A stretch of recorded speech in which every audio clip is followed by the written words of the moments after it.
அண்ணே அண்ணே, வீட்ல யாரு? ஒழுங்கா வெளியே வந்துருங்க. வெளியே வாங்க. சித்தி சித்தப்பா, என்ன எல்லாம் ஒண்ணா வந்திருக்கீங்க? உங்க அப்பாவும் உங்க அம்மாவும் எங்க போனாங்க? கூப்பிடு. கூட்டிட்டு வரேன் இருங்க. என்னாச்சு? ஏன் எல்லாரும் இவ்வளவு கோவமா இருக்காங்க? ஒருவேளை நம்ம விஷயம் தெரிஞ்சிருக்குமோ? எப்படி வந்து நிக்கிறா பாருங்க. இவளை பார்த்தாலே எனக்கு கோவமா வருது. கவிதா இருமா, நான் கேக்குறேன். என்னங்க, உங்க அண்ணனும் அண்ணியும் வந்திருக்காங்க. வாடா வா. என்ன வீடு வரைக்கும் வந்திருக்க? சொல்லியிருந்தா நானே வந்திருப்பேனே. எதுக்கு? பண்ண துரோகம்லாம் போதாதா? இன்னும் நிறைய பண்ணணும்னு நினைக்கிறீங்களா? ஏன்டா என்னாச்சு? ஏன் இப்படிலாம் பேசிட்டு இருக்க? ஆமா ஆமா, நடந்த விஷயத்துக்கெல்லாம் இங்க நின்று பேசிட்டு இருக்கனே, அதான் என் தப்பு. எல்லா விஷயமும் தெரிஞ்சதும் முன்னாடியே வந்து சட்டையை புடிச்சுன்னு 4 கேள்வி நறுக்குன்னு கேட்டிருந்தா அப்ப தெரிஞ்சிருக்கும். இங்க பாருங்க, மரியாதையா பேசுங்க சொல்லிட்டேன். யாரு அவரு? உங்க அண்ணன். அந்த மரியாதை கூட தெரியாதா? ஆமா, எங்களுக்கு மரியாதையே தெரியாது. உங்களுக்கு நல்லா தெரியும் பாருங்க. உங்களையும் உங்க பொண்ணையும் நம்பி வீட்டுக்குள்ள விட்டோம்ல, அதான் நாங்க பண்ண பெரிய தப்பே. ஏய், என்ன வாய்க்கு வந்தபடியெல்லாம் பேசிட்டு இருக்க? நானும் பொறுமையா நின்றுட்டு இருக்கேன். கோவம் வந்துச்சுன்னு வச்சுக்கோ, அவ்வளோதான். நீங்க பண்ணதுக்கெல்லாம் நாங்க தான் கோவப்பட்டு உங்களை வீட்டை விட்டு வெளியே அனுப்பியிருக்கணும். இங்க பாரு கவிதா, எதுக்கு தேவையில்லாம பேசுற? கொஞ்சம் மரியாதை கொடுத்து பேசு. மரியாதை கொடுக்குற மாதிரி நீங்க நடந்துக்கலல்ல. சித்தி, எதுக்காக இப்படிலாம் பேசிட்டு இருக்கீங்க? ஏம்மா, உனக்கு ஒண்ணுமே தெரியாதோ? நீ ரொம்ப நல்ல பொண்ணுன்னு நினைச்சு நான் வீட்டுக்குள்ள விட்டேன். ஆனா இவ்வளோ பெரிய காரியத்தை பண்ணிட்டு இப்படி கேள்வி கேட்குற பத்தியா என்னால சகிச்சுக்க கூட முடியல. அப்படி என் பொண்ணு என்ன பண்ணிட்டா? உங்க வீட்டில் திருடிட்டாளா என்ன? அதை விட பெரிய வேலையை பார்த்து வச்சிருக்கா உங்க பொண்ணு. ஏன் பெரியமா எதுவுமே தெரியாத மாதிரி கேக்குறீங்க? பரவாயில்ல, ஃபேமிலியோட எல்லாம் சேர்ந்து நடிக்கிறீங்க. நல்லா இருக்கு, பார்க்கறதுக்கு ரொம்ப நல்லா இருக்கு. என்னடா, நேற்று காத்தால பிறந்த பசங்க எங்களை பார்த்து கேள்வி கேட்குற லெவலுக்கு வந்துட்டீங்களா? நாங்களாம் யாருன்னு தெரியும்ல. இவ்வளோ நாள் தெரியல, இப்ப தெரிஞ்சிருச்சு நீங்க யாருன்னு. என்னடா, பிரச்சனை பண்ணணும்னு வந்திருக்கீங்களா? உங்களுக்கு என்ன பிரச்சனை? இப்போ எதுக்கு இங்கே வந்தீங்க? உனக்கு நடந்த விஷயம் எதுவுமே தெரியாதோ?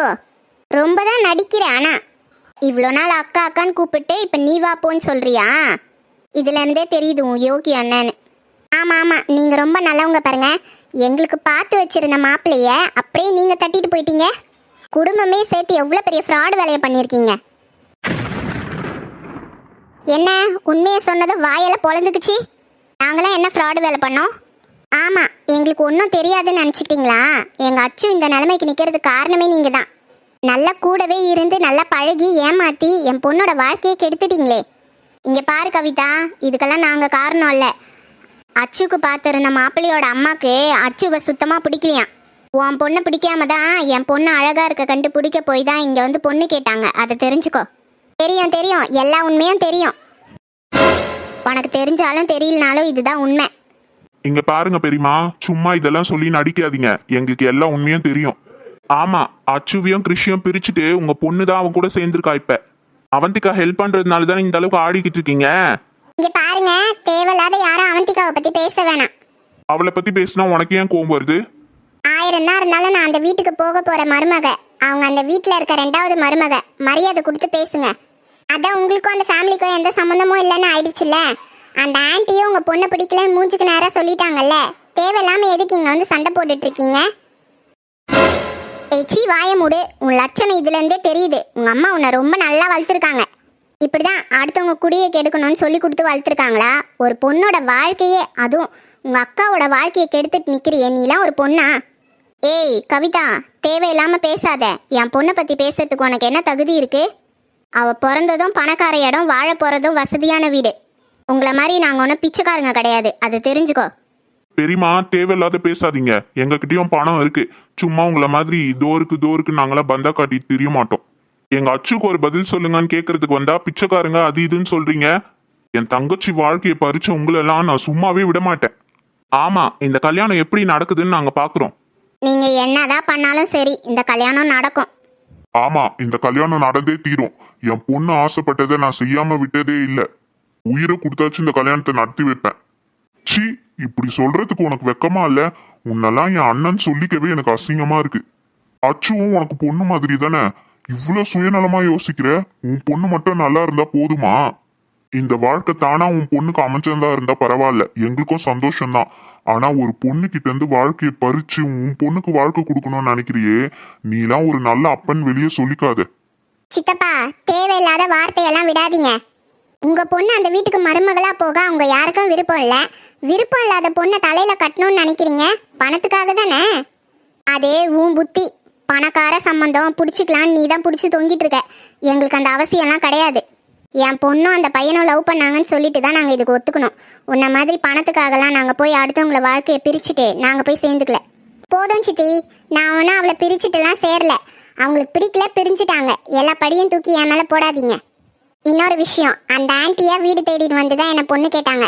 நானா போய் உங்கள் பையனை கட்டிக்கிறேன்னு ஒன்றும் சொல்லலை. ஆமாம் சொன்னாங்க. உன் லட்சணம் எல்லாத்தையும் வெளியே சொன்னாங்க. உங்களை பார்த்து ஊரே காரி துப்புது. இது வரைக்கும் தெரியலனா வெளியே போய் தெரிஞ்சுக்கோங்க. பொண்ணு வளர்த்துக்கலாம். பொண்ணு வளர்த்த லட்சணத்தை காரி துப்பிட்டு போகலான்னு வந்தா அப்பனும் ஆத்தாலும் அப்படி தானே இருக்காங்க. இவங்க ஒழுக்கமாக இருந்தால் தான் பொண்ணு ஒழுக்கமாக வளர்க்குறதுக்கு. இப்படி ஒரு கேடுகட்ட வாழ்க்கையை தான் பொண்ணுக்கு அமைச்சு தரணும்னு ஆசை போல. ஏய், போதும் நிறுத்து. இது எங்கள் வீடு. எல்லாரும் வெளியே போகிறீங்களா? போகதான் போகிறோம். பாய் விரித்து படுக்கவா போகிறோம்? அப்போ எல்லாரும் வெளியே போங்க. என் வீட்டில் நிற்கிறது கூட உங்கள் யாருக்குமே தகுதி கிடையாது. வந்துட்டாங்க பெருசாக நியாயம் பேச. இங்கே பாரு, நல்லா கேட்டுக்கோ, நான் சொல்கிறேன். உன் பொண்ணுக்கு இருக்கிற புத்திக்கு நல்ல வாழ்க்கைலாம் அமையவே அமையாது. அவள் பண்ணுற பாவத்துக்கெல்லாம் சேர்த்து தண்டனையை மொத்தமாக அனுபவிப்பா. நீ உன் கண்ணால் பார்த்து அழுது நொந்து சாவ போகிற பாரு. அதெல்லாம் நாங்கள் பார்த்துக்குறோம். நீ முதல்ல கிளம்பு. மா, இதுக்கு மேல இங்க நிக்கணும்னு அவசியம் இல்ல. நாக்கோ பிடிங்கிற மாதிரி 4 கேள்வி கேட்டா வாயை மூடிப்பாங்கன்னு நினைச்சா இவங்களுக்குலாம் அசிங்கம்னா என்னன்னே தெரியாது போல. இந்த மாதிரி வெக்கம் கேட்டவங்க கிட்டலாம் பேசினா நம்மளுக்கு தான் அசிங்கம். வாங்க போலாம். சி, இந்த இடத்துல நிற்கிறதுக்கு எனக்கு காலெல்லாம் கூசுது. பார்த்தீங்களாங்க உங்கள் தம்பி என்ன வார்த்தைலாம் பேசிட்டு போறாருன்னு. இனிமே அவனை என் தம்பினே சொல்லாத. என் பொண்ணு தேவையில்லாத வார்த்தைலாம் சொல்லி திட்டுறான். இவனத்துக்கு எனக்கு தம்பின்னு. எனக்கு வேற இதுங்க சொல்லிட்டு போனதுல பயமா வேற இருக்கு. ஏதாவது பிரச்சனை பண்ணி கல்யாணத்துல கலாட்டா பண்ண போதுங்கன்னு. அதெல்லாம் ஒன்றும் பண்ண மாட்டாங்க மம்மி. இவங்களுக்கெல்லாம் இங்கே பேசுதான் தைரியம். அங்கே வந்து பேசினா ஆன்ட்டி அவ்வளோதான், இவங்கள ஒரு வழி பண்ணிடுவாங்க. நீங்கள் தைரியமாக இருங்க. என் கல்யாணம் நல்லபடியாக நடக்கும். நல்லபடியாக நடக்கணும், அதுதான் என் வேண்டுதலே. நடக்கும் மம்மி, நான் சொல்கிறேன்ல, கண்டிப்பாக நல்லபடியாக நடக்கும். நான் நல்லா வாழ தான் போகிறேன். சரி மம்மி, அவந்திகா கால் பண்ணி வர சொன்னா நாங்கள் கொஞ்சம் பர்ச்சேசிங் முடிச்சுட்டு வரோம். சரிம்மா, பார்த்து போயிட்டு வா. டாடி வரேன். மம்மி போயிட்டு வரேன். காசெல்லாம் இருக்குல்லம்மா? இருக்கு டாடி, நான் கிளம்புறேன். சரிம்மா. கீர்த்தனா, அச்சு வந்திருப்பாளா? அதோ நிக்கிறா பாரு உன் ஃப்ரெண்டு. வா போலாம். அச்சு, சஞ்சு, அச்சு அழாத ப்ளீஸ். அழாம என்ன பண்ண சொல்ற? என் நிலைமைய பார்த்தல. இங்க பாரு அச்சு, தைரியமா ஃபேஸ் பண்ணு எதுவா இருந்தாலும். நீ ஈஸியா சொல்லிட்ட கீர்த்தனா. என்னால வாய் விட்டு வெளியில சொல்ல கூட முடியல. என்னால வீட்ல இருக்கவங்க எல்லாம் கஷ்டப்படுறாங்க தெரியுமா? இந்த கஷ்டத்தை எல்லாத்தையும் நான் அனுபவிச்சுட்டு வெளியே வந்தவ தான். என் கல்யாணம் நின்னப்போ நானும் இப்படி தான் ஃபீல் பண்ணேன். என் வீட்டில் இருக்கவங்களும் என்னை நினச்சி இப்படி தான் ஃபீல் பண்ணாங்க. அதெல்லாம் தாண்டி தான் நான் வந்திருக்கேன். உன்னோட வேதனை என்னன்னு எனக்கு நல்லாவே தெரியும். சாரி கீர்த்தனா, அப்போ உன் வலி என்னன்னு எங்களுக்கெல்லாம் தெரியல. ஆனால் இப்போ அதை நாங்கள் எல்லாருமே அனுபவிச்சுட்டு இருக்கோம். எனக்கு தெரிஞ்சு உனக்கு பண்ண பாவம் தான் எல்லாமே நினைக்கிறேன். நானும் கொஞ்சம் ஓவராக ஆடிட்டேன். அதனால தான் அது எனக்கு கிடைச்ச தண்டனையாக நினச்சிட்டு சும்மா இருக்கேன். ஆனால் அச்சு அப்படி கிடையாதே. அவள் ரொம்ப நல்ல பொண்ணு. அதனால தான் அவளுக்கு நானே ஹெல்ப் பண்ணலான்னு முன்னாடி வந்திருக்கேன். நீ எனக்கு ஹெல்ப் பண்ண போறியா? முடியாது. எல்லாம் காலம் கடந்து போயிடுச்சு. இதுக்கு மேலே யாராலையும் ஹெல்ப் பண்ண முடியாது. அதெல்லாம் ஒன்றும் இல்லை. நீ எதையும் இழக்கல. உன்னோட லைஃப் சேஃபாக தான் இருக்கு. அதை நினச்சி நீ வருத்தப்படாதே. இல்லை சஞ்சு, எல்லாமே முடிஞ்சிருச்சு. நான் நினச்சி பார்க்காத எல்லாமே நடந்து முடிஞ்சிருச்சு. ஆமாம்மா, நீ நினச்சி பார்க்காத எல்லாமே நடத்தி வைக்க தான் நான் முன்னாடி வந்திருக்கேன். நான் ஹெல்ப் பண்ணுறேன் அச்சு. நான் இருக்கேன், ஃபீல் பண்ணாத. எப்படி நீ அவ்வளோ தைரியமாக பேசுகிற? சஞ்சனா, எல்லாத்தையும் நடத்தி முடிப்பேன் இந்த கீர்த்தனா. எனக்கு அந்த தைரியம் இருக்கு. எனக்கு துணையா என் அண்ணன் விமலும் என் கூட தான் இருக்கான். ஆமா சஞ்சனா, நான் உங்க எல்லாருக்குமே ஹெல்ப் பண்ணுவேன். கவலைப்படாதீங்க, நான் இருக்கேன் உங்களுக்கு. சரி, நம்ம இப்போ என்ன பண்ணணும்? அச்சு, அப்பா பாசம், அம்மா பாசம், அண்ணனுங்க பாசம் இதெல்லாம் கொஞ்சம் ஓரமாக ஒதுக்கி வச்சுட்டு நான் சொல்கிறது நீ கேட்டா நல்லது. என்ன செய்யணும்? இங்கே வா. ஃபஸ்ட்டு ஃபீல் பண்ணாத. இது எல்லாத்தையும் தூக்கி கொஞ்சம் ஓரமாக வை. இங்கே பாரு, இந்த சுச்சுவேஷனை நம்ம சமாளிக்கணும்னா நம்ம சில அதிரடி முடிவுகளை எடுத்து தான் ஆகணும். நீ என்ன சொல்கிறேன்னு எனக்கு புரியல. இங்கே பாரு அச்சு, லவ் மேரேஜ் பண்ணிக்கிறவங்களாம் ஏன் ஓடி போய் கல்யாணம் பண்ணிக்கிறாங்கன்னு தெரியுமா? நம்ம கல்யாணம் பண்ணிக்கிட்டு 5-6 வருஷம் ஆனாலும் இல்லை நமக்குன்னு ஒரு குழந்தை வந்தாலும் அதை பார்த்து மனசு மாறி நம்ம அப்பா அம்மா நம்மளை தேடி ஓடி வந்துடுவாங்க.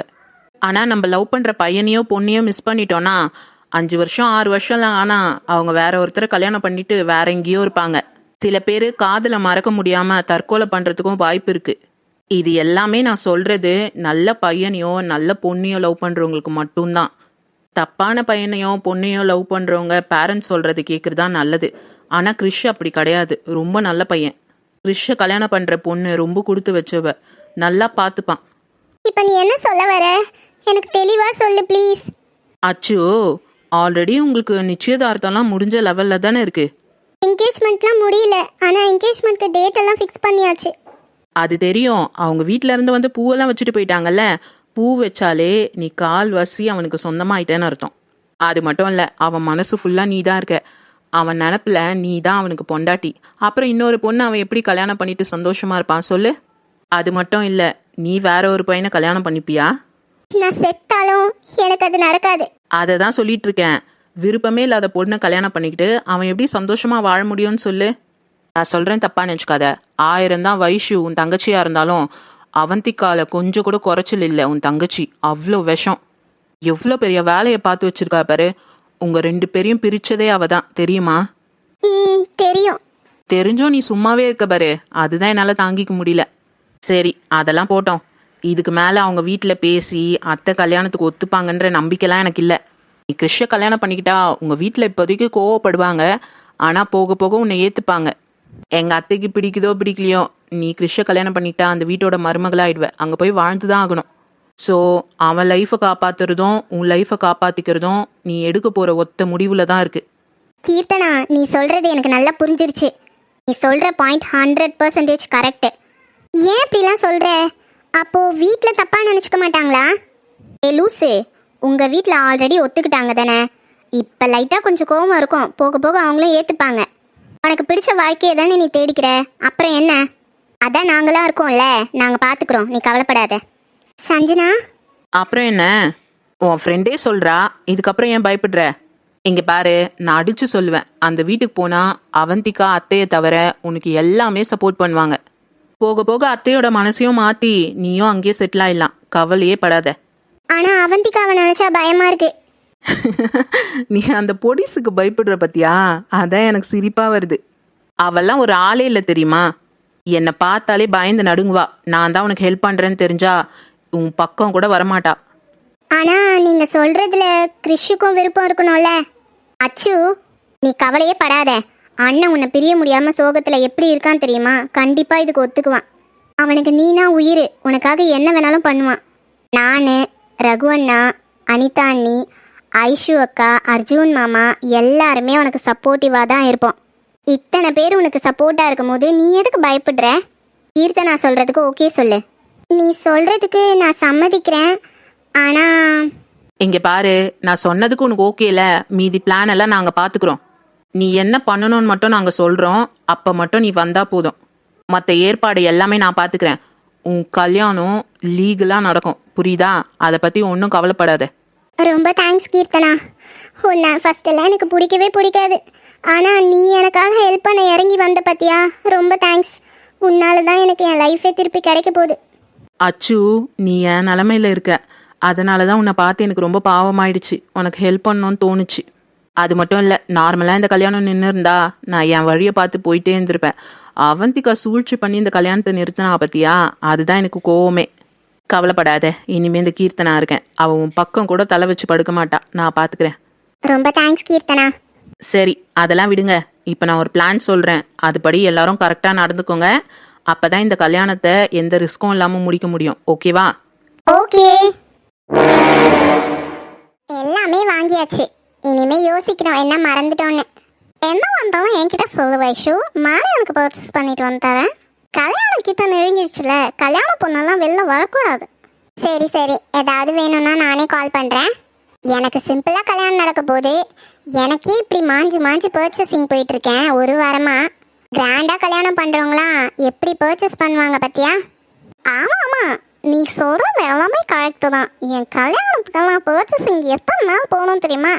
அதுலேயே நான் பாதி இழைச்சி போயிட்டேன். அப்படியா? சரி, இந்த டிரைவர் எங்க போனா? இவ்வளோ நேரம் வெயிட் பண்ணிட்டு இருக்கோம், காணவே காணோம். டயர்ல காத்து கம்மியா இருக்குன்னு சொன்னா, நான் தான் போய் ரெடி பண்ணிட்டு வர சொன்னேன். பாப்பாம ஒரு 10 மினிட்ஸ்ல வந்துருவான்னு சொன்னா, நம்ம இங்கே வெயிட் பண்ணலாம், வந்துருவான். இன்னைக்கு வெயில் கொஞ்சம் பரவாயில்லல? ஆமா ஆமா, வெயிலா வந்தா இங்கெல்லாம் நிக்க முடியுமா சொல்லு? இந்த 2 ஃப்ராடுங்களும் இங்கே தான் நிற்குதுங்களா? இன்னைக்கு இருக்குடி உனக்கு Deepavali. Excuse me madam. What? அடைச்சி நிறுத்து. எப்போ என்னை பார்த்தாலும் இதே ஷாக்கு தான். என்ன A2 எனக்கு தெரியுதா இல்லையா? ஏட்டுவா? அதான் அக்யூஸ் நம்பர் 2 நீ தானே? யார் எப்படி சொன்னா? என்ன எதுக்கு அக்யூஸ்ட்னு சொல்ற? என்னை பார்த்தா உனக்கு அக்யூஸ் மாதிரியா தெரியுது? ஏய் சி வாய மூடு. என்ன A1 ரொம்ப துள்ளுது இந்த A2. இந்த கீர்த்தனாவை பற்றி தெரியாதா? சொல்லி வை, வாழை ஒட்ட நறுக்கிட்டு போயிட்டே இருப்பேன். வைஷு ப்ளீஸ் கொஞ்சம் அமைதியா இரு. அவளுக்கு கோபம் தான், நம்மள இங்கே போட்டு தள்ளிட்டு போயிட்டே இருப்பா, அவ்வளோதான். என்ன வந்திக்கா, இந்த பெங்களூர் தக்காளியோடு சேர்ந்து ஓவரா ஆட்டம் போடுற போல. பெங்களூர் தக்காளியா? கீர்த்தனா, நான் நான் எதுவும் பண்ணல. நீ என்னெல்லாம் பண்ணுவ என்னெல்லாம் பண்ண மாட்டேன்னு எனக்கு தானே தெரியும். ஏன்னா நீ என்னோட பெஸ்ட் ஃப்ரெண்டாச்சே. கீர்த்தனா, நீ தப்பா புரிஞ்சிட்டு இருக்க. நான் தாம்மா உன்னை பற்றி சரியாக புரிஞ்சுக்க முடியும். என்னால் மட்டும்தான் உன்னை டோட்டலாக கேல்குலேட் பண்ணி கரெக்டாக சொல்ல முடியும். ஆமாம், என்ன கையில் பேக்கெல்லாம்? என்ன ஷாப்பிங்கா? ஆமாம்ல, கல்யாண ஷாப்பிங்கு. இவளுக்கு கல்யாணம் இல்லை, அதை ஷாப்பிங் போயிட்டு வரீங்க ஜாலியாக, அதானே? அது அது வந்து தெரியும் தெரியும், எல்லாம் தெரியும். கல்யாணம் தானே, நடக்கட்டும் நடக்கட்டும், நல்லபடியாக நடக்கட்டும். ஏண்டி A2, உங்கள் அக்காவையே ஏமாத்திட்டு இந்த கல்யாணத்தை நடத்துகிற உனக்கு வெக்கமா இல்லை? நான் என்ன என் அக்காவை ஏமாத்தினேன்? அப்படியெல்லாம் ஒன்றும் இல்லை. A2, உன்னை பற்றியும் எனக்கு நல்லா தெரியும். இது கூட சேர்ந்துருக்கியே, நீலாம் விளங்குவ. நீ அச்சுவை கழட்டி விட்டு நீ கிறிஷ் கூட ஜாயின் ஆகிடலான்னு பார்க்குறல, இந்த விஷயமும் எனக்கு தெரியும். என்னை பற்றி நீ என்ன நினச்சிட்டு இருக்க? தோ நிற்கிறாளே A1, அவகிட்ட கேளு. இந்த கீர்த்தனாவை பற்றி புட்டு புட்டு வைப்பா. என்னடி 2 பேரும் சேர்ந்து தைய தக்கான்ட்டு ஒரே ஆட்டம் போட்டுட்டு இருக்கீங்க போல. கேட்க யாரும் இல்லைன்னா உனக்கு எங்கள் அத்தை சப்போர்ட்டு, அதான் ஆடுறல. அந்த சப்போர்ட்டை எப்படி பீஸ் பிடுங்கி ஓரமாக உட்கார வைக்கணும்னு எனக்கு நல்லாவே தெரியும். கீர்த்தனா, அப்படியெல்லாம் இல்லை. இங்கே பாரு, நான் பேசிகிட்டு இருக்கும்போது குறுக்க பேசாத. கோவத்தில் அப்படியே எதையாவது கொண்டு தலையில் எரிஞ்சேன்னு வச்சுக்கோ, அப்படியே இங்கே பேன்னு போயிடுவேன். 2 பேரும் நான் பேசுகிறத காது கொடுத்து கேட்கணும். குறுக்க பேசுனீங்க அவ்வளோதான். என்ன புரியுதா A1? புரியுது.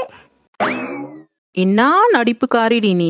மொத்தவங்க கிட்ட அப்படியே துள்ளுற, என்னை பார்த்து அப்படியே பதுங்குற. என் மேலே பயம்லாம் சொல்லிடாத, இதுவும் நடிப்பு தான். எனக்கு தெரியாதா உன்னை பற்றி? கல்யாணம் பண்ண போறீங்க, அந்த அப்பாவி பொண்ணை ஏமாற்றி நீ அவன் கூட ஜோடியா சுற்றலான்னு ஆசைப்படுற. A2, இங்கே பாரு, நான் சொல்கிறத நல்லா ஞாபகம் வச்சுக்கோ. உனக்கும் கிறிஷுக்கும் இந்த ஜென்மத்தில் கல்யாணம் நடக்காது. இந்த கீர்த்தனா சொல்கிறத வெறும் வார்த்தையாக மட்டும் நினச்சிடாத. என்னால் முடிஞ்ச வரைக்கும் இந்த கல்யாணத்தை நிறுத்த நான் ட்ரை பண்ணுவேன். இப்போ நான் எதுக்கு தெரியுமா உங்களை பார்க்க வந்தேன்? ஓவராக ஆட்டம் போடாதீங்க, கொஞ்சம் சைலண்ட்டாக பண்ணுங்கன்னு தான் சொல்கிறேன். கண்டபடி ஆடிட்டு திரிஞ்சிங்க, காணாமல் போயிடுவீங்க. என்ன சொல்கிறது புரியுதா? வரட்டா A1 and A2? பாய்.